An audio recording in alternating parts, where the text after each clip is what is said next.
Let me share something fascinating with you. Between 1975 and 2005, approximately 3,500 individual cases of near-death experiences were reviewed by 55 different researchers or research teams across the world.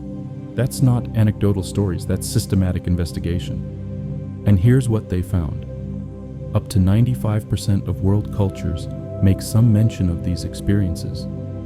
The descriptions are remarkably consistent, regardless of whether someone grew up in India, Brazil, Japan, or Sweden. Dr. Bruce Grayson, Professor Emeritus of Psychiatry at the University of Virginia, has studied over 1,000 cases across 50 years. He developed what's now called the Grayson Scale, a validated scientific instrument to measure and categorize these experiences. What emerged from all this research wasn't folklore. It was pattern, undeniable cross-cultural pattern.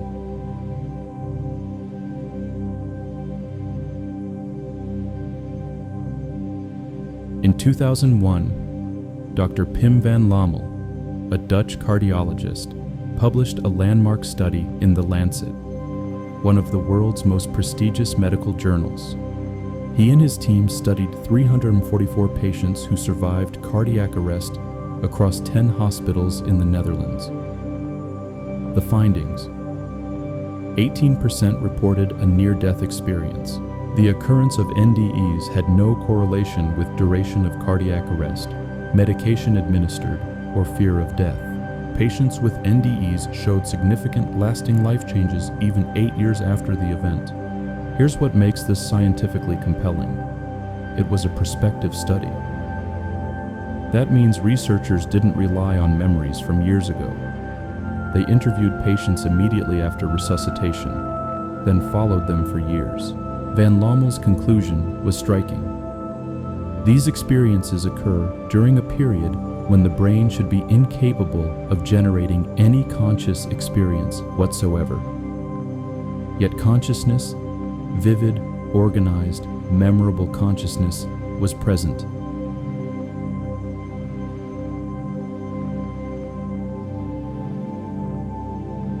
Dr. Sam Parnia, Director of Critical Care and Resuscitation Research at NYU Langone, conducted what's called the AWARE study, awareness during resuscitation.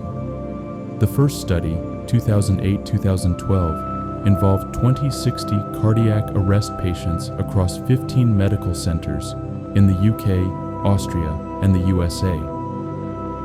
The findings: 39% of survivors reported some perception of awareness during cardiac arrest. 9% had experiences compatible with traditional NDEs. 2% had full awareness with explicit recall of seeing and hearing events. But here's what's revolutionary about the AWARE-2 study, published in 2023. For the first time, researchers used continuous EEG brain monitoring during cardiac resuscitation. They studied 567 in-hospital cardiac arrests across 25 sites. What they discovered defied conventional neuroscience. Despite severe brain oxygen deprivation, average cerebral oxygenation of just 43%, normal EEG activity, delta, theta, and alpha waves associated with consciousness emerged as long as 35 to 60 minutes into CPR. Think about that. For decades, doctors believed the brain suffers irreversible damage 10 minutes after the heart stops. Yet here, markers of consciousness were appearing an hour into clinical death. Dr. Parnia stated, "These experiences provide a glimpse into a real, yet little understood dimension of human consciousness that becomes uncovered with death." Of the 28 survivors who completed interviews, 39% reported memories or perceptions suggesting consciousness. 21% described what researchers call recalled experience of death, transcendent experiences with common themes.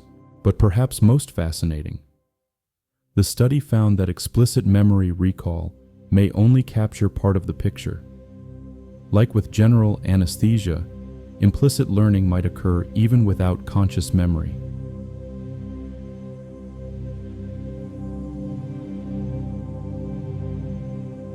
Now let me tell you about a study that challenges everything we think we know about perception. Dr. Kenneth Ring and Sharon Cooper from the University of Connecticut investigated something that should be impossible. Can people blind from birth see during near-death experiences? They studied 31 blind individuals, 14 of them blind from birth, who reported NDEs or out-of-body experiences. The results?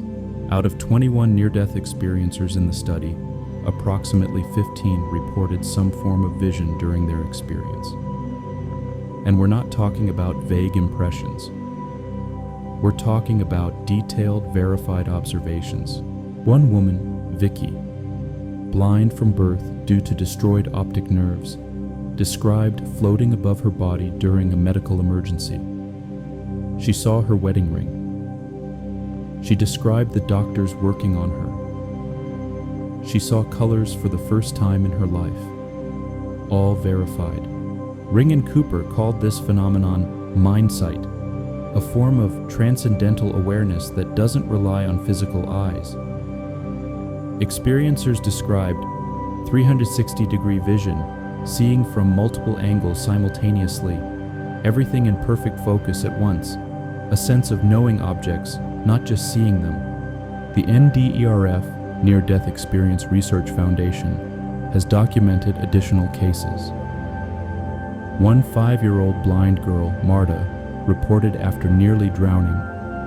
For the first time, I was able to see leaves on trees, birds' feathers, birds' eyes, details on telephone poles. I was seeing far better than 20/20 vision.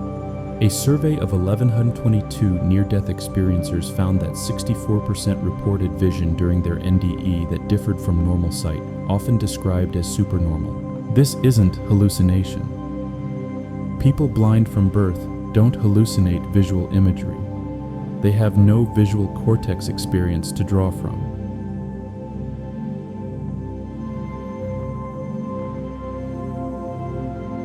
But here's what might be the most profound evidence. Not what people experience, but what happens after. Dr. Grayson developed the Life Changes Inventory to measure psychological transformation following NDEs. The results, documented across decades, show consistent patterns. Near-death experiencers report complete loss of fear of death, increased compassion and empathy, stronger sense of life purpose, reduced materialism, feeling of interconnectedness with all living things, enhanced appreciation for life. These aren't subtle shifts. We're talking about fundamental personality transformations that persist for decades. Grayson's research on suicide survivors is particularly moving. People who attempted suicide and had NDEs during cardiac arrest showed dramatically reduced suicidal ideation afterward. Many became therapists or counselors, dedicating their lives to helping others. That transformation rate doesn't happen with oxygen deprivation. It doesn't happen with random neural misfiring. So, what do all these studies across different countries, different methodologies, different researchers consistently show? 5 undeniable findings. Consistency across cultures. Up to 95% of world cultures describe these experiences. The core elements: peace, out-of-body perception, tunnel, light, life review, deceased relatives, appear regardless of religious background or cultural conditioning. Occurrence. During brain inactivity, multiple studies confirm these experiences happen when the brain shouldn't be capable of generating organized thought during cardiac arrest, with no measurable brain activity under conditions of severe oxygen deprivation. Verifiable observations. Blind individuals see. Unconscious patients accurately describe resuscitation procedures, conversations in other rooms, medical instruments they'd never encountered. These aren't vague impressions, they're specific, independently corroborated details. Unusual brain activity.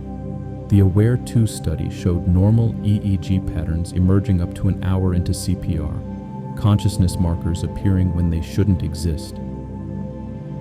Lasting transformation. These experiences produce profound, permanent psychological changes. Reduced fear of death, increased compassion, life purpose. These effects last decades and occur at rates far exceeding placebo or expectation effects. So, what does all this mean? I want to be completely honest with you. Science hasn't proven there's life after death. That's not what these studies claim, and it's not what I'm claiming. What science has shown is that something extraordinary happens at the boundary of death, something that doesn't fit our current models of consciousness, brain function, or the nature of reality itself. 3 possibilities sit before us, and all 3 are profound. First possibility. There's a neurological mechanism we haven't discovered yet. Perhaps consciousness can exist in states we don't yet understand. Perhaps the brain has capabilities that only emerge under extreme conditions. Capabilities that challenge everything we thought we knew about how mind arises from matter. If this is true, it would revolutionize neuroscience. It would mean we've been fundamentally wrong about the relationship between brain and consciousness. Second possibility. Consciousness isn't produced by the brain at all. It's something fundamental to the universe, and the brain acts more like a receiver than a generator. Like a radio doesn't create music, but tunes into it. This would align with what quantum physicists and some philosophers have been suggesting. Consciousness might be a basic feature of reality, as fundamental as space or time. Third possibility. We're glimpsing something that exists beyond our current scientific framework entirely. Something that will require a completely new kind of science to understand. Here's what moves me most about all this research. Across thousands of cases, different countries, different belief systems, different circumstances, the people who come back from these experiences bring the same message. Love is what matters. Kindness is what endures. We're all connected. They don't come back talking about career success or financial achievement. They don't return focused on status or recognition. They come back transformed by something that felt, in their words, more real than real life. Many describe a life review where they experienced every moment of their lives from others' perspectives.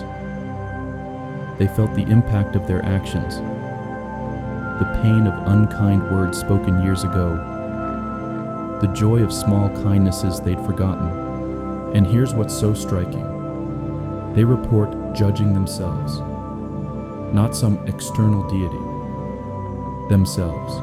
What kind of hallucination teaches radical empathy? What kind of oxygen-deprived delusion permanently eliminates the fear of death? What kind of neural misfire transforms someone from suicidal to dedicating their life to helping others? Dr. Kenneth Ring said something that stayed with me. After decades studying these experiences, he wrote, "What the blind experience is more astonishing than the claim that they have seen. They have transcended brain-based consciousness altogether. For these, we need a new language, as we need a new kind of science even to begin to comprehend them." Think about that.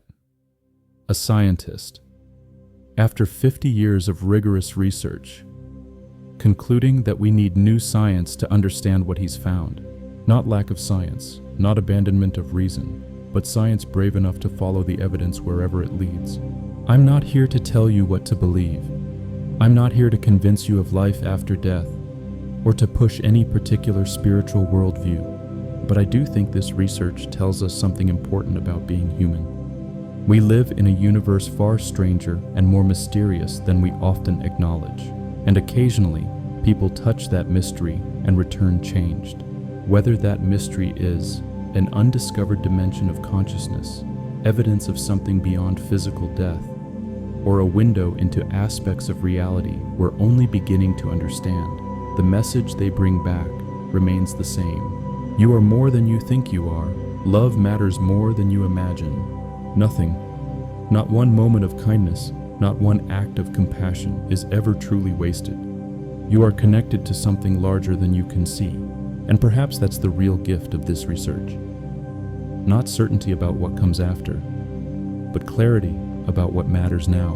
The 18% of cardiac arrest survivors who have these experiences don't just have an interesting story to tell. They live differently. They love more deeply. They fear less.